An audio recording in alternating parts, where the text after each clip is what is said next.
So you got, a big company putting everything in, which doesn't just mean money and capital. It means all the connections, all the this, all of that. Yeah. We want this played as best number one. Best producers, best songwriters, best everything. Yeah. And that came out on the videos, on everything. You can really see that. Yes, absolutely. 2010, how do you deal with being the ex, Pussycat? Is it hard at first? Was it a breath of fresh air? What was it like those couple years after? Oh, it was a lot of things. It was a mixture of being free, wanting to try new things, wanting to spread my wings, not knowing where to go, not knowing what to do, not knowing who I am. I had become this image, this persona, this punk doll, and I'd lived like that for over 7 years, and now it's like, okay, so nobody's telling me what I need to look like or do or how I'm supposed to dance or any of that. So I now get to make all those choices myself.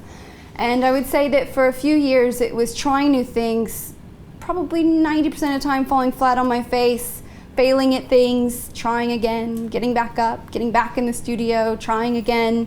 And but the consistent was Got to Dance, being on that show, judging, being in front of dance, performing on that show, doing Live to Dance in the States, being next to who, as a kid was my absolute idol was Paula Abdul. Sitting next to her is now a judge, right next to the idol from when I was a kid. It was like quite surreal, but I guess ultimately it kept me in touch with that dance world, and it was almost like dance was consistently there for me, saying, hey, you're coming back to it in a second, just you be ready.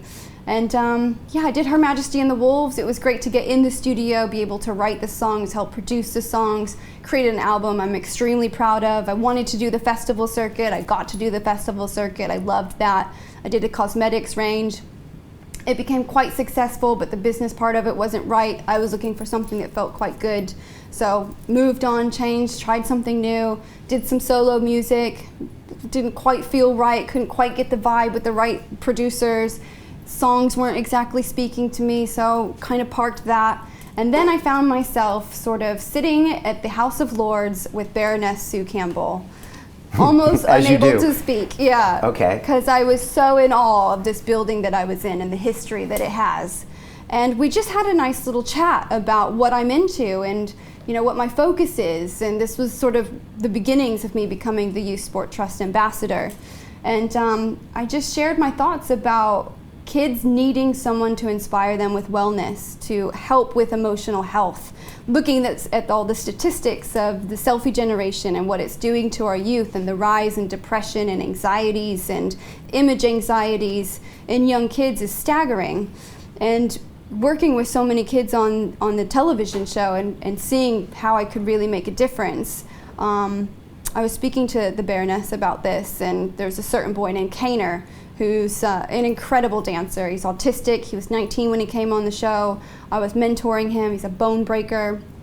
Bone breaking is a type of dance that makes it look like you're breaking your bones. Okay, but it's street. It's street. Okay, yes. Right. Bone breaker. Bone breaker. And in rehearsal, he's doing his moves. He's been living on the street for a very long time because he was autistic and his family didn't know how to create the right environment for him. And you could see he just felt really misunderstood.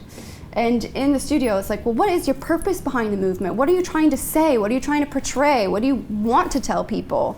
And we came to the point of the fact that he does feel misunderstood, and he's got this story, and he wants others to go through what he's going and be inspired by the fact that if you believe in something, that it can take you somewhere. So all of a sudden we made those psychological switches, and he started putting those sorts of emotions, that sort of story, into everything that he was doing. And when he stepped on stage, it was electric. And I was like, oh, it was just planting that little seed inside of him of what does something mean? What does purpose mean to you? What is purpose in dance? What is purpose in life? How does that all come together?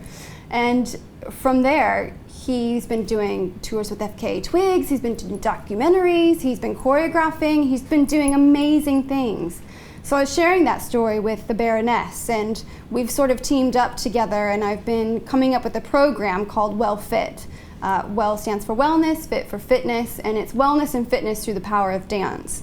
So I've been working with primary age kids because between the ages of 6 to 8 is when a child decides how they feel about their body. And the amounts of obesity and things that is happening in this country now is staggering. So there really does need to be a difference made. And I did sort of a 5-school tour doing sort of my idea of how we can infuse emotional activities and show that we can plant those seeds of emotional health within primary age kids as well as dance. And kind of the feedback that I got through doing this school tour was just phenomenal. Kids love it. This country loves to dance. Continue watching this fascinating conversation for free by clicking on the link below to visit our website, learn from the best minds in the world, and connect with a community of passionate people building the best versions of themselves. Just click on the link below, and I'll see you on the inside.